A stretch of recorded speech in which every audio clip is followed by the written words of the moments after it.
প্রভু শ্রীকৃষ্ণের মতে কাউকে প্রেমে ফেলে তাকে ছেড়ে দেওয়া, তাকে কষ্ট দেওয়া অনেক বেশি অপরাধের। যদি তুমি তাকে ভালোবেসে তার পাশেই না থাকতে পারো, তাহলে তাকে প্রেমে মগ্ন করলে কেন?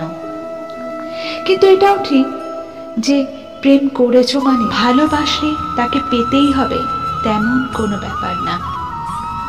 কখনো কখনো যেতে দেওয়ার নামই ভালোবাসা। হয়তো তুমি তাকে এখন জোর করে কেঁদে কেটে আগলে রাখতে চাইছো, কিন্তু সে হয়তো মন থেকেই তোমার কাছ থেকে অনেক দূরে চলে গেছে। তাই তাকে যতই বেঁধে রাখতে চাও, সে কিন্তু থাকতে চাইবে না। এক সময় না এক সময় সে চলে যাবে। তাই বেকার তাকে আটকে রেখে নিজেকে দুর্বল করার কোনো মানেই হয় না। বন্ধুরা, ভালোবেসে যেও, প্রেমে থাকো, প্রেমে মগ্ন হও, নিজেকেও ভালোবাসতে শেখো। আমি ছিলাম মাধুরী, তোমাদের মনের কথা নিয়ে।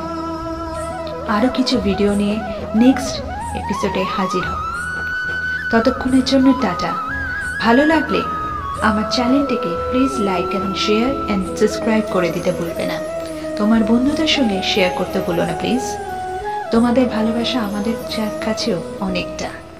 ধন্যবাদ বন্ধুরা। যারা আমার নতুন চ্যানেলে শুনছো তারা প্লিজ সাবস্ক্রাইব করে দিও, আর যারা করে দিয়েছে ইতিমধ্যে তাদের জন্য অনেক ভালোবাসা। ভালো থেকো বন্ধুরা। ধন্যবাদ।